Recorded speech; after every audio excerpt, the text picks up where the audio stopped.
निखिल संभाल के।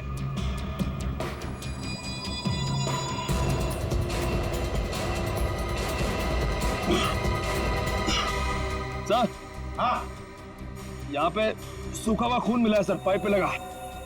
सूखा हुआ खून मिला?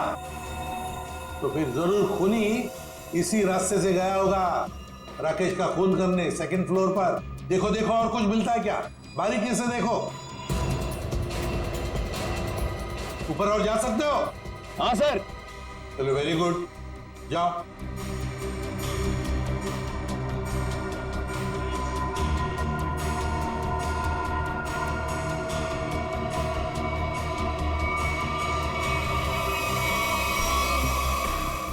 यहाँ पे सर घिसड़ने के निशान है और यहाँ पे खाल भी लगी हुई है सर। ऐसा लग रहा है कोई घिसड़ गया। अच्छा ठीक है।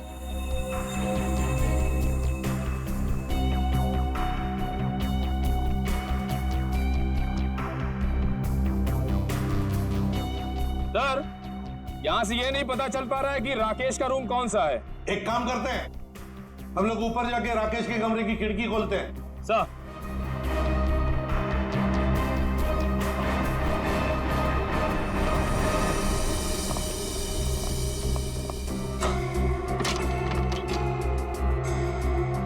निखिल आराम से, सर। कोई घाई नहीं है।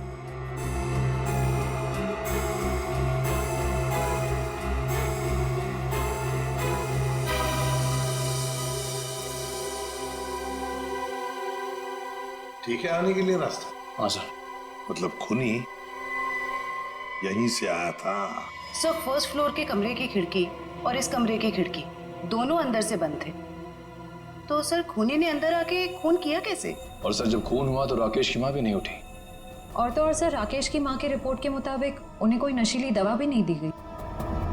इसका एक ही मतलब हो सकता है श्रेया, कि हॉस्पिटल का कोई है, हॉस्पिटल का कोई है जो खूनी के साथ मिला हुआ है। सर, वो सीसीटीवी फुटेज में वो आदमी का चेहरा नहीं दिख रहा सर। उसने चेहरा ढका हुआ था क्या? सर नहीं, चेहरा ढका हुआ नहीं था, मगर वो नीचे देख रहा था। अबे अरे यार आराम से चला। ध्यान से। क्या है ना सर, वो सीसीटीवी फुटेज में वो आदमी का चेहरा नीचे की तरफ था और ऐसा लग रहा था कि उसे पता है कि कैमरा कहाँ लगा हुआ है। उस फुटेज में गाड़ी का नंबर तो दिखा होगा, है ना सर?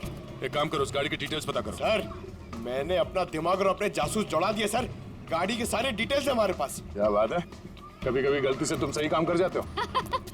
सर, ये तो अभिजीत सर हैं, इसीलिए हमारे पास इतनी इन्फॉर्मेशन है, वरना ये तो गाड़ी के बोनेट में ही अटका रहता। अरे अरे ये सब क्यों बोल रही हो? श्रेया, क्या नाम है उस कपल का जो उसका पीछा कर रहे थे? सर, आदमी का नाम गबरू है और उसने अपने किसी मैकेनिक दोस्त की मदद से वो गाड़ी भाड़े पे ली। कौन से खोली में रहता है ये? सर खोली नंबर 420। 420? हाँ सर। जैसा काम वैसे खोली का नंबर। ओ भाई साहब जी। ये गबरू कहाँ रहता है? सर वो तो रामलीला में है। ये सामने? हाँ जी।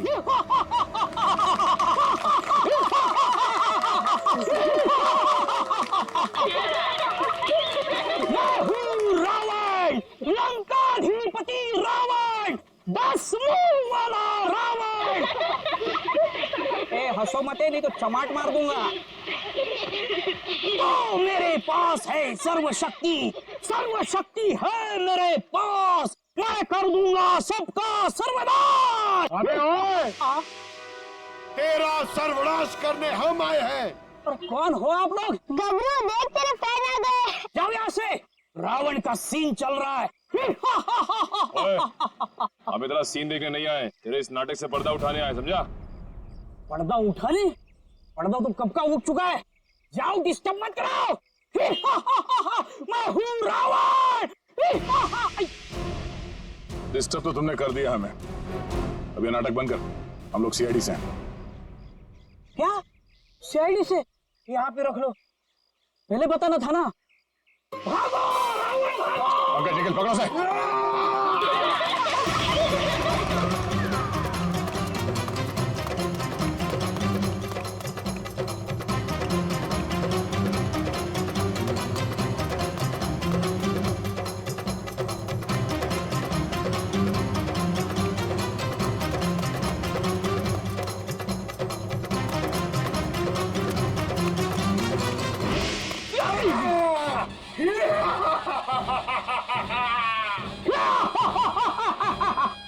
युद्ध के लिए तैयार हो जाओ।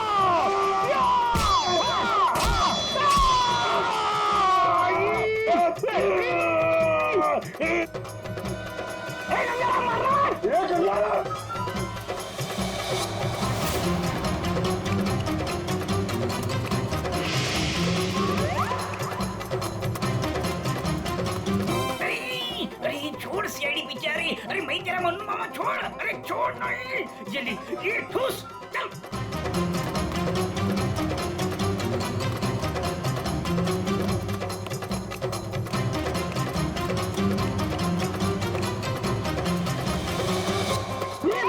कहाँ भाग रहे हो? अरे भाग, पीछे सीआईडी है, भाग भाग भागी साला, छोड़ के लगेगा, भागी पाला हो गया, भाग।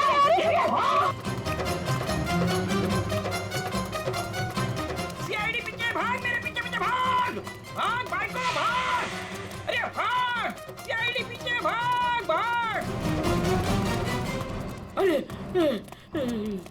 आगे भी सीआईडी, पीछे भी सीआईडी, यहाँ पानी। बहुत भाग दौड़ कर लिया, चुपचाप खड़े रहे, जरा सा भी हिला ना तो जितने सारे सब एक साथ फोड़ दूंगा। साहब ये भाड़े के हैं साहब। अबे तू रावण है क्या पीटी उषा? नहीं सर, नहीं सर, इतना दौड़ाता है? साहब अब ये बताओ, तुम लोगों ने राकेश का खून क्यों किया? नहीं साहब, हमने किसी को नहीं मारा। डरे हुए चूहे की तरह भाग क्यों रहा था? हाँ? अरे सीआईडी मुझे तो डर के मारे भाग निकल गई। नहीं साहब, ये भाड़े का है। भाड़े का? हाँ। ये भी? नहीं, अब सच बता, कत्ल से ठीक पहले तुम लोगों ने वहाँ हॉस्पिटल के बाहर एक्सीडेंट का नाटक क्यों किया था? हमारी कोई गलती नहीं है सर, उस लड़की ने कहा था हमें ये सब करने के लिए। लड़की? कौन सी लड़की? जिसने एक्सीडेंट का नाटक किया। नाम क्या उस लड़की का? पहचानते उसे? कहाँ मिले थे उससे? नाम तो नहीं पता, हम नहीं मिले, वो हमें मिलने आई थी चौल में। हाँ, परसों रात को ही बोली, तो मेरे एक्टिंग से बहुत इम्प्रेस। आपने देखा ना अभी मेरी एक्टिंग एकदम रियल है कि नहीं है? हाँ, बहुत अच्छी एक्टिंग करते हो, बहुत अच्छे भागते हो तुम। ये बताओ कि इस लड़की ने तुमसे कहा क्या था? उसने मुझे रोल ऑफर किया रियलिटी शो के लिए, और बोले हर जगह ना छुपे कैमरे होंगे, तुम्हें बस है कि नहीं रोड एक्सीडेंट का नाटक करना है। भाई को तो बोलना। हाँ। अच्छा, फिर तुम दोनों ने भेष क्यों बदला? उस लड़की ने कहा था हमें भेष बदल के एक्टिंग करने के लिए। देख, तेरे बचने का सिर्फ एक ही रास्ता है, जो कुछ भी उस लड़की के बारे में जानता है बता।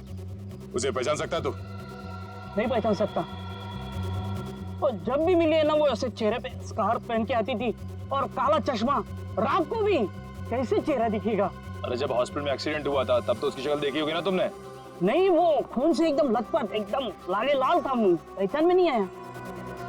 अच्छा, उसे किसी से बात करते हुए सुना? नहीं सुना तो नहीं।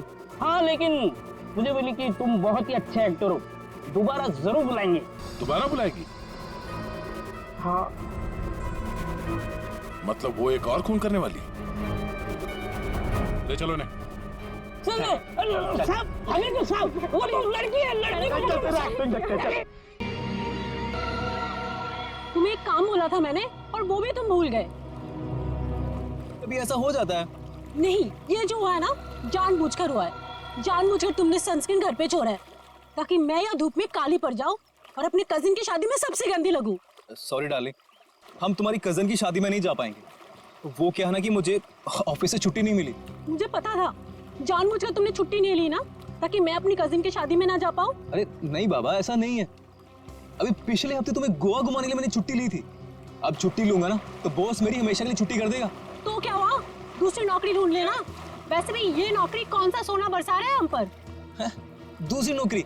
अरे तुम्हारे चक्कर में पहले 3 नौकरियां छोड़ चुका हूँ मैं।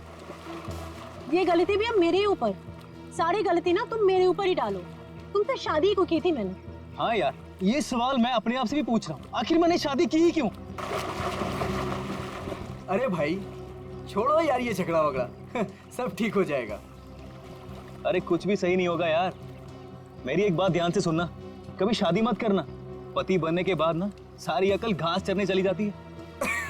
क्या तुम ये सोचते हो मुझसे शादी करके पछता रहे हो ना? हाँ, नहीं डार्लिंग, मैं अपने मायके जा रही हूँ।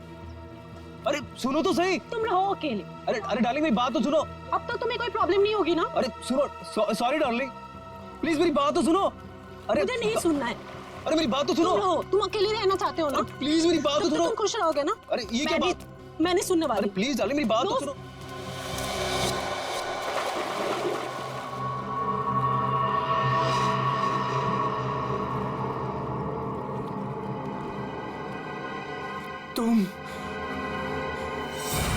तुम जिंदा हो? ये तो मनन की आवाज है। हाँ।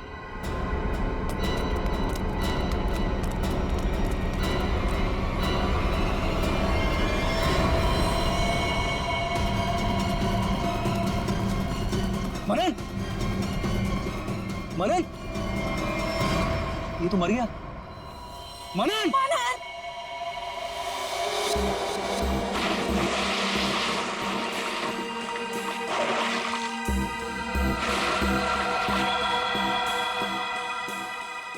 दया रस्सी से गला दबाकर मारा गया है। गले पर रस्सी का निशान इतना गहरा है, लगता है बहुत ज्यादा प्रेशर से मारा गया है इसे।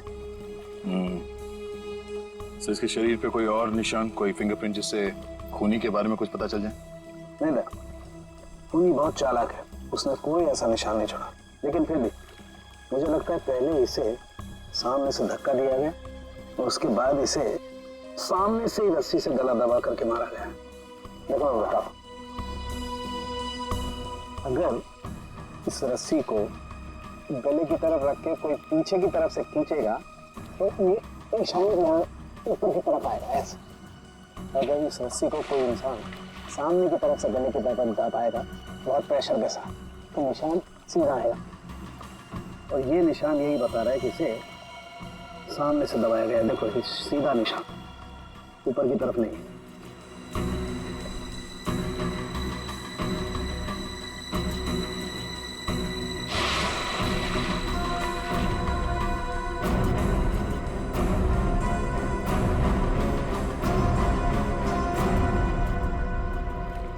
आप लोग कहाँ थे आप लोग जब ये खून हुआ? सर आप घर के सामने थे सर।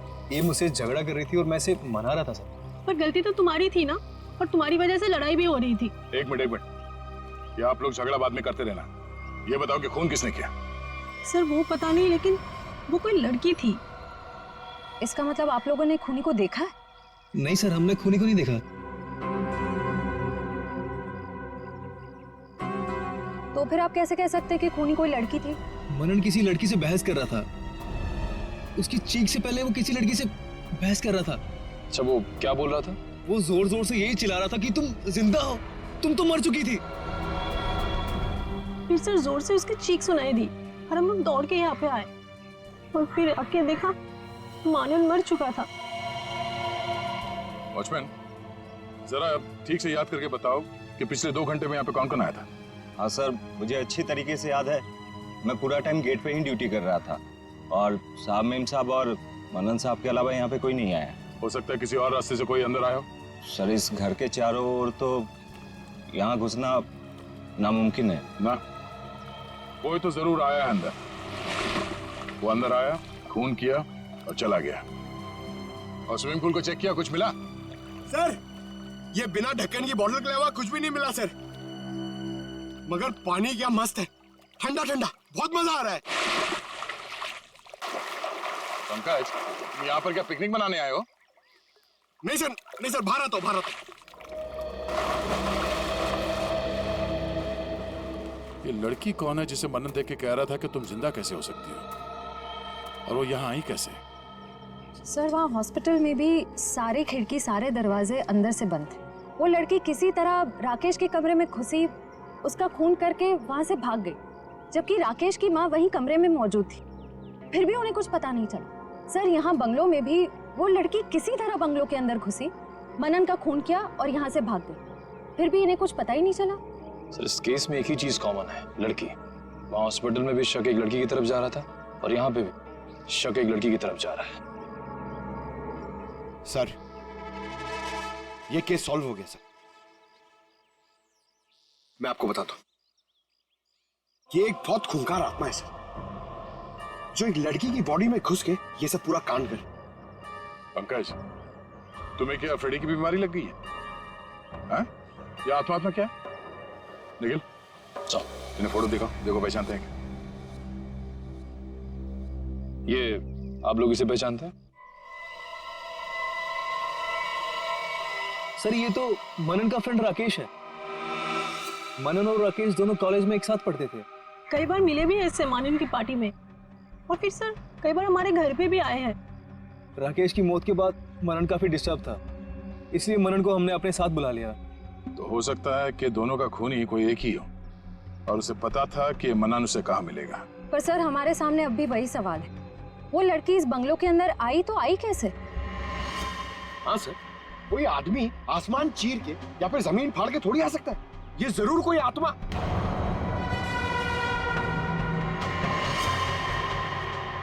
हाँ, जमीन फाड़ के तो आ सकता है। अब जरा देखो यहाँ से बाहर निकलने का जमीन में कोई रास्ता है क्या? Sir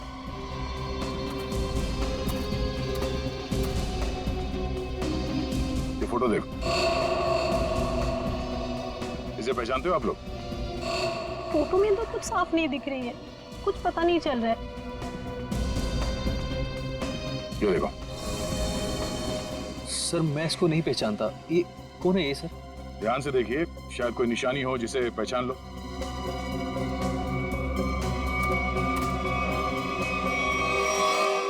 sir! हाँ? क्या हुआ? सर ये मैनहोल। खोलो से।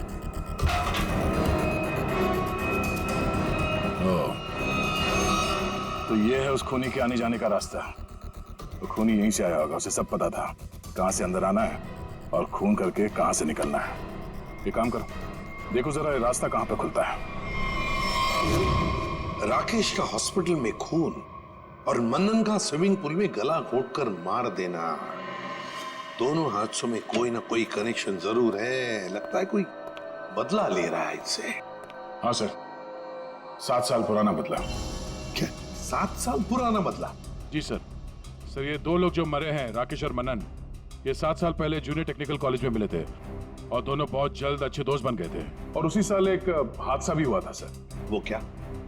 सर एक कार रेसिंग कंपटीशन में एक कार एक्सीडेंट में एक लड़का और लड़की मारे गए थे और उसी कंपटीशन में ये राकेश और मनन भी थे। इन लोगों ने वो कंपटीशन जीती भी थी। मगर सर उस हादसे का इन दोनों की मौत से क्या ताल्लुक है? सर वो जो लड़की मरी थी वो ये है सर, नैना। अरे सर ये तो वही लड़की है जो कार एक्सीडेंट करके हॉस्पिटल आई थी जिस दिन राकेश एडमिट था। और ये है उसका असली चेहरा। सर मैंने इस लड़की की फोटो दिखाकर कंफर्म कर लिया गबरू से। उसने कहा कि यही वो औरत है जिसने उसे पैसे देकर नाटक करने के लिए कहा था और उस नर्स से भी इसी लड़की का ट्रीटमेंट किया था। तो फिर ये लड़की 7 साल पहले मरी नहीं थी? सर उस एक्सीडेंट में एक लड़का और लड़की मारे गए थे और पोस्टमार्टम रिपोर्ट और फिंगरप्रिंट से तो यही कंफर्म हुआ है। तो फिर ये मरी हुई लड़की जिंदा कैसे हो गई? जयवंती, ये लड़की जिंदा नहीं हुई, नैना जिंदा नहीं हुई। नैना की जगह कोई ये और ही लड़की है, कोई और है। सर मैंने इस नैना की पूरी डिटेल्स निकाली है। उसका इस दुनिया में कोई भी नहीं था, अनाथ थी वो।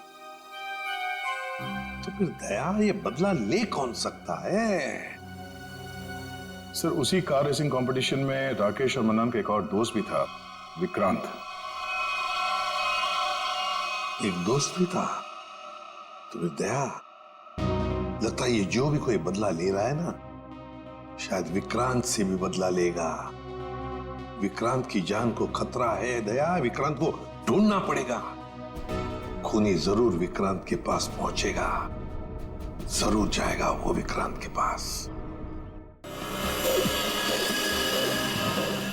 ध्यान से। उस लड़की ने इस रास्ते का इस्तेमाल किया है मनन का खून करने के लिए। यहीं से बंगलों में घुसी और यहीं से बाहर आई। अगर यहाँ से बाहर आई है तो उसे यहाँ से बाहर आते हुए जरूर किसी ने देखा होगा।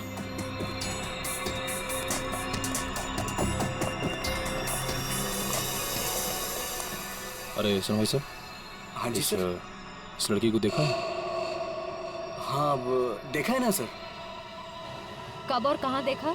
मैडम देखिए, हम दुकान छोड़ के कहीं नहीं हिलते हैं, टिके रहते हैं यहाँ पर। तो अब यही देखा होगा ना। अच्छा, वो किधर गई कुछ पता है आपको? बस इधरी रोड पे से वो बबलू की टैक्सी में गई है। बबलू की टैक्सी? कितने बजे? 10 साढ़े 10 बजे होंगे मैडम। मनन का खून हुआ था सुबह 9 बजे। और क्राइम सीन से मैं यहाँ पहुँचने में तकरीबन 1 घंटा लगा। मतलब हमारा शख्स सही निकला। भाई साहब, ये बबलू टैक्सी वाले का मोबाइल नंबर है आपके पास?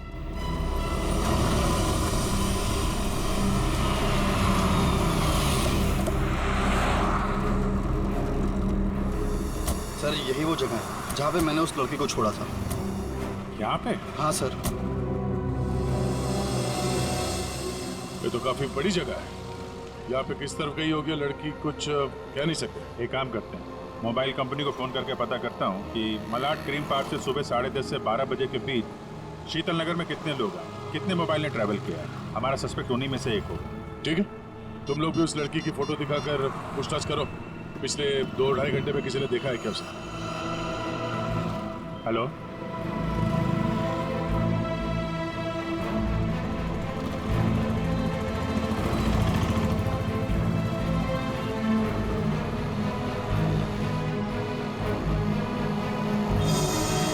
क्या नंबर पता? हाँ जी, 57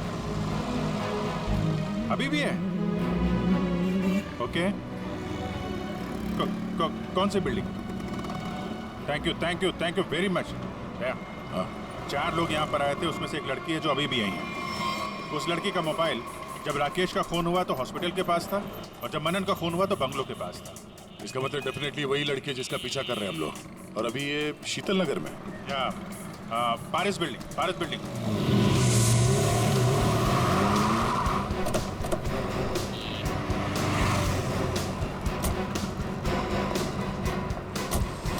अरे सुनो भाई,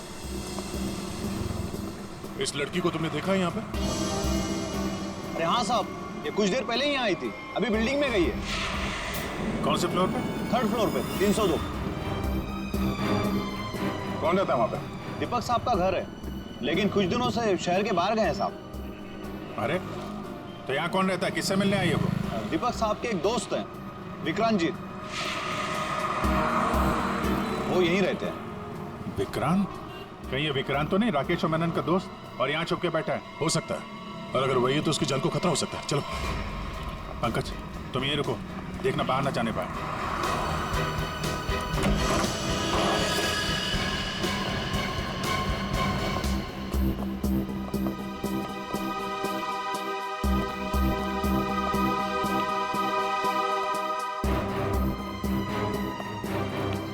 तो कोई भी नहीं।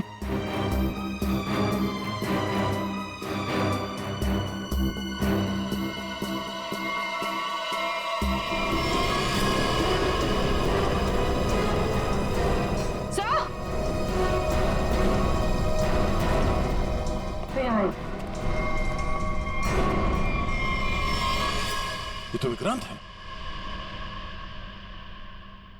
मर चुका है। सर उस लड़की ने एक और खून किया और फिर से गायब हो गई।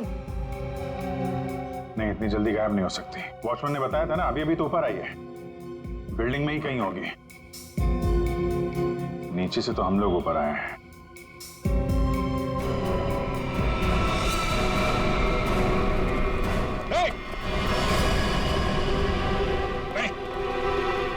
नीचे उतरो, क्या कर रहे हो?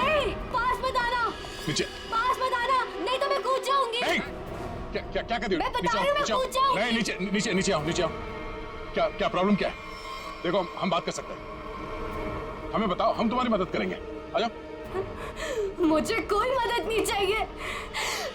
तुम सीआईडी वाले कभी मेरा दर्द समझ नहीं सकते। मैं अपने सारे दर्दों का बदला ले चुकी हूँ।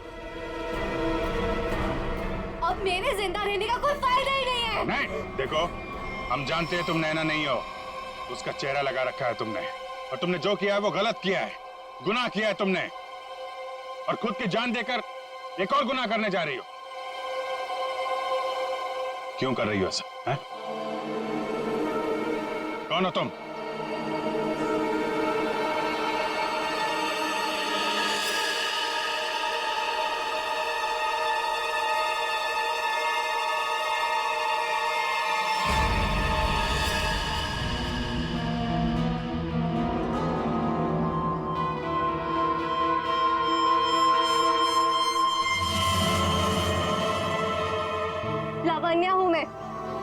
राकेश की मंगेतर। तो तुमने खुद अपने मंगेतर का ही खून कर दिया? खून नहीं किया है मैंने, नहीं किया है मैंने खून, न्याय किया है मैंने। उस जुर्म की सजा जो कानून उसे नहीं दे सका। राकेश ने मेरे भाई और उसकी गर्लफ्रेंड का मर्डर किया था अपने दोनों दोस्तों के साथ मिलकर, इसलिए मैंने भी उसका खून कर दिया। उन लोगों ने तुम्हारे भाई और उसकी गर्लफ्रेंड का खून किया, ये तुम इतने यकीन के साथ कैसे कह सकती हो? वो तो एक एक्सीडेंट था ना? एक्सीडेंट नहीं था वो। उस कार रेसिंग के दिन जब मेरे भाई की कार की ब्रेक्स फेल हो गई थी, तब भाई ने मुझे फोन किया था और बताया था मुझे कि ब्रेक फेल के पीछे राकेश और उसके दोस्त विक्रांत और मनन का हाथ है। और फिर गाड़ी खाई में गिर गई और दोनों की मौत हो गई। मैं सिर्फ 14 साल की थी। 7 साल इंतजार किया है मैंने ताकि मैं अपने भाई और उसकी गर्लफ्रेंड की मौत का बदला ले सकूं उससे। हॉस्पिटल की खिड़कियां अंदर से बंद थी और सीसीटीवी फुटेज में तुम दिखाई नहीं पड़ी। ये काम तुम अकेले नहीं कर सकती थी। हॉस्पिटल का कोई आदमी है जो तुमसे मिला हुआ है? क्यों?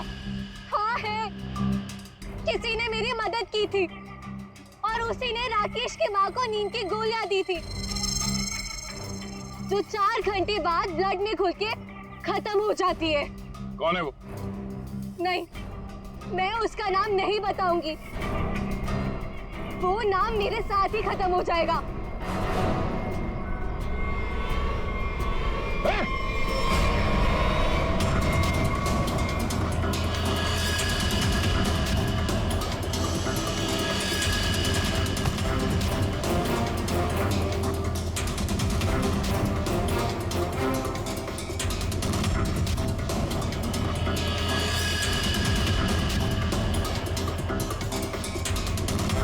छोड़ते जाओ, धीरे से।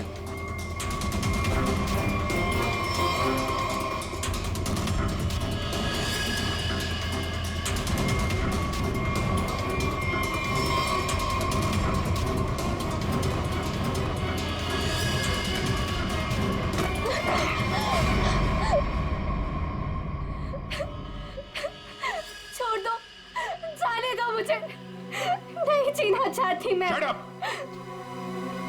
तुम्हें जिंदा भी रहना पड़ेगा और उसका नाम भी बताना पड़ेगा। कौन है वो?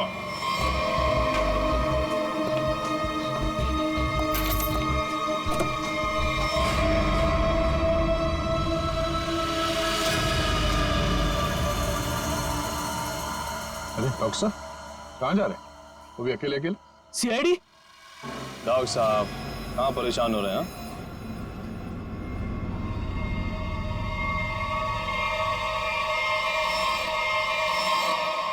अरे डॉक्टर साहब, हम तो आपको लेने आए हैं क्योंकि आप जिस प्रोग्राम के लिए जाने वाले थे ना, वो सारा प्रोग्राम अब कैंसिल हो गया।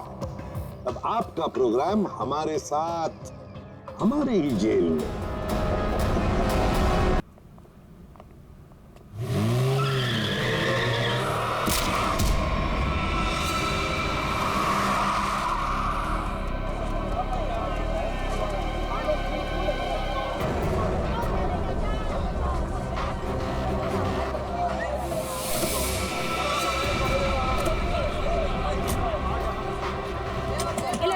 निकल बाहर, बाहर निकल।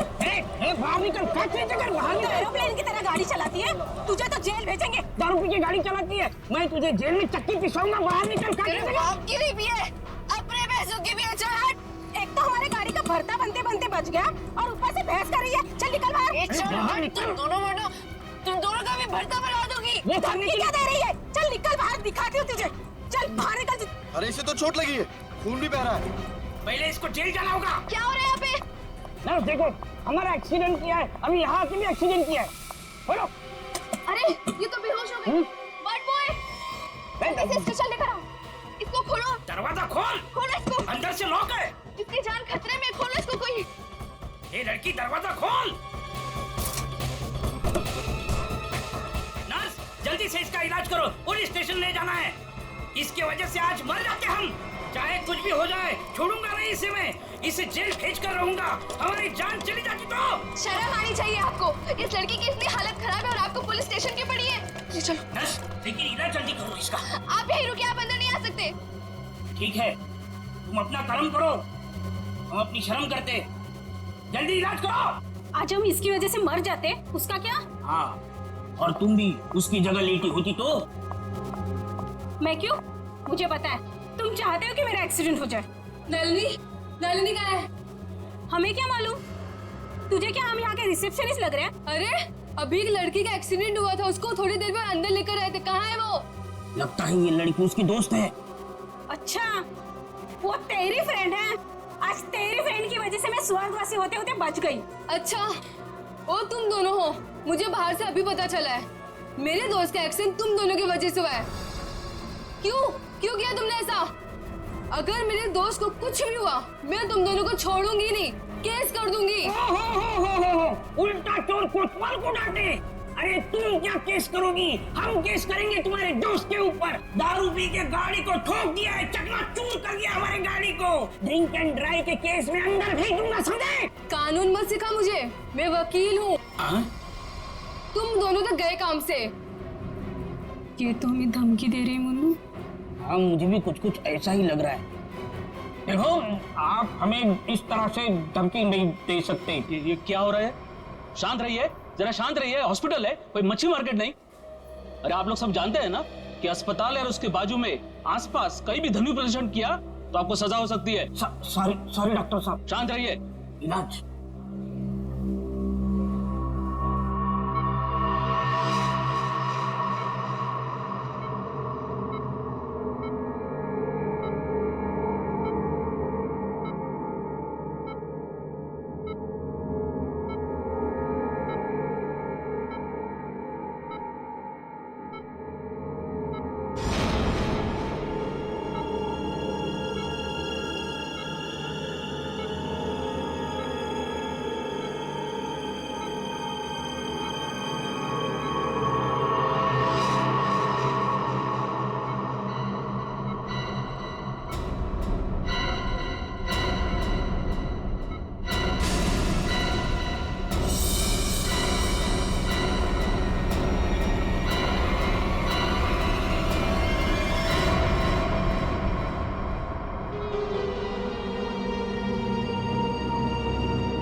सर, पूरे शरीर पर कम से कम 25 से 30 घाव होंगे। कितनी बेरहमी से मारा है इसे, इतनी नफरत।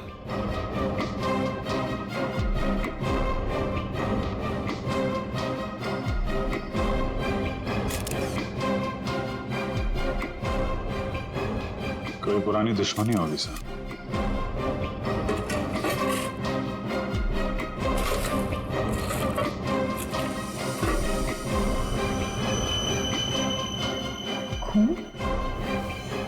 सर, डस्टबिन में से ये खून से सनी हुई कैंची मिली है।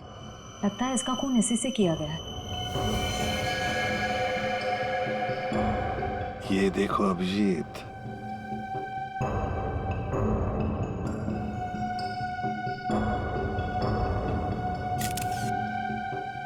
बॉडी टेम्परेचर के हिसाब से तो लगता है कि 5-6 घंटे पहले खून हुआ है। शायद रात को 2-3 बजे के करीब।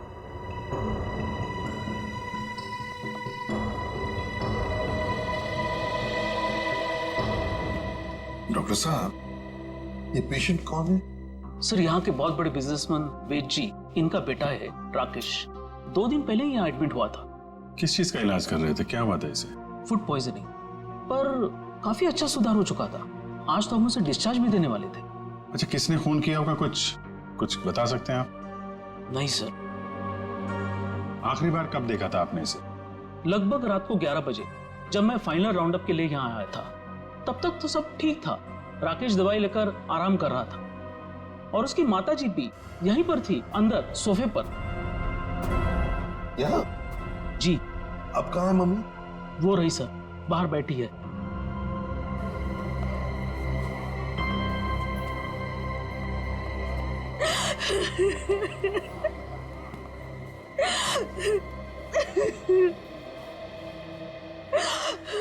आप तो कमरे में ही थी ना राकेश की देखभाल करने के लिए? हाँ सर, मैं यहीं पे रुकी थी। रात को करीब 9 बजे मैंने अपनी बेटी और लावण्या को घर भेज दिया था। उसके बाद मैं राकेश की देखभाल के लिए यहीं रुक गई थी सर। तो फिर 2 से 3 बजे के बीच आप कहाँ थी जब ये हादसा हुआ? सर मैं अंदर ही थी। अगर आप यहीं पर थे तो शायद आपने खूनी को देखा होगा। याद कीजिए, क्या आपने यहाँ से किसी को आते जाते देखा? नहीं सर, मैं अंदर सोफे पे सो रही थी। सुबह जब मेरी आंख खुली तो राकेश की लाश को देखा मैंने। कितनी बेदर्दी से मारा मेरे बेटे को। सर अगर मुझे पता होता तो मैं अपने बच्चे को बचा नहीं लेती सर।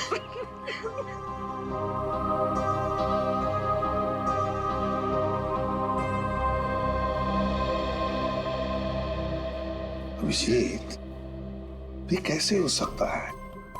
राकेश का खून हो रहा था और उसकी माँ बगल में सो रही थी, उसे पता नहीं चला।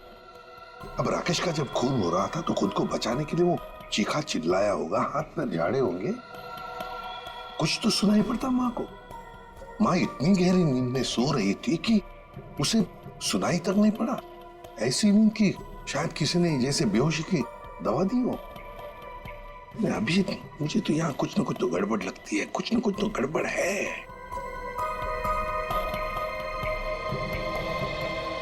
डॉक्टर साहब एक बात बताइए, क्या आपने हॉस्पिटल में कल कोई अजीब बात होते हुए देखी? मेरा मतलब है कोई अजीब आदमी या अजीब हादसा, कुछ भी? सर कल हॉस्पिटल के बाहर एक एक्सीडेंट हुआ था। एक लड़की की गाड़ी हॉस्पिटल की दीवार से टकरा गई थी और उसके सर पर काफी चोट भी आई थी।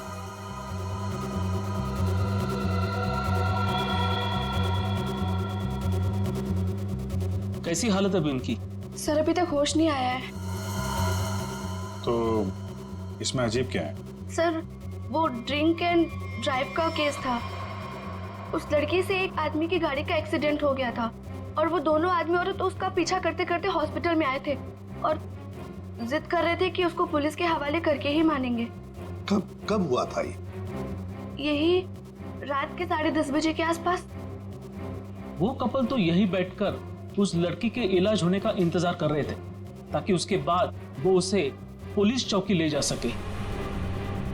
तभी उस लड़की की एक दोस्त भी यहाँ आई। उन लोगों में झगड़ा इतना बढ़ गया कि मुझे खुद यहाँ आकर उनको शांत करना पड़ा। तो फिर लेके गए उसे पुलिस स्टेशन? हाँ सर, डिस्चार्ज के बाद ले गए। कब डिस्चार्ज दिया था लड़की को? लगभग 2-3 बजे के आसपास। ओह, तो उससे 3 बजे के बीच तो खून हुआ है। कौन से पुलिस स्टेशन में लेके गए, कुछ बताया? शायद शास्त्री नगर पुलिस स्टेशन ले जाने की बात कर रहे थे। सर FIR से पता चल जाएगा वो लड़की और कंप्लेंट करने वाले कपल के बारे में। निखिल, जरा शास्त्री नगर पुलिस स्टेशन में फोन करके पूछो कोई ड्रिंक एंड ड्राइव का केस है क्या वहां पे। डॉक्टर साहब एक काम कीजिए, कल रात 10:30 बजे से लेकर आज सुबह 7 बजे तक यहाँ हॉस्पिटल में जितने भी लोग मौजूद थे, पेशेंट के रिश्तेदार हो, दोस्त हो, जो भी कोई हो, उन सब की लिस्ट चाहिए हमें। Okay okay, thank you. सबका कहना है कि कल रात ड्रिंक एंड ड्राइव का कोई भी केस उन लोगों ने दर्ज नहीं किया। ड्रिंक एंड ड्राइविंग का केस दर्ज नहीं हुआ है? अभिजीत, ये चक्कर क्या है? मुझे तो गड़बड़ लगती है। कहीं ऐसा तो नहीं कि राकेश का खून और इस लड़की के गाड़ी का एक्सीडेंट होना, ड्रिंक एंड ड्राइविंग का केस दर्ज होना, कहीं ना कहीं तो संबंध लगता है। क्या लगता है तुम्हें? हो सकता है सर, वो लोग पुलिस स्टेशन गए ही नहीं। हो सकता है ये एक्सीडेंट भी नकली हो। लेकिन सर वो एक्सीडेंट असली था और उसकी चोट भी असली थी। उस लड़की के सर से बहुत ज्यादा खून निकल रहा था। बड़े बड़े काम करने के लिए थोड़ा खून पसीना बहाना पड़ता है। इतना बड़ा कांड किया है, थोड़ा बहुत खून बह गया हो तो क्या कर सकते हैं। हाँ फ्रेडी, सिस्टर के साथ जाओ और उस लड़की का स्केच बनवाओ जिसकी गाड़ी का एक्सीडेंट हुआ। हाँ यस। अभिजीत, हॉस्पिटल का सीसीटीवी फुटेज चेक करते हैं और उस गाड़ी की डिटेल्स भी निकालते हैं, और तो और उस कमरे का भी चेकिंग करते हैं जहां पर उस लड़की का इलाज हुआ था।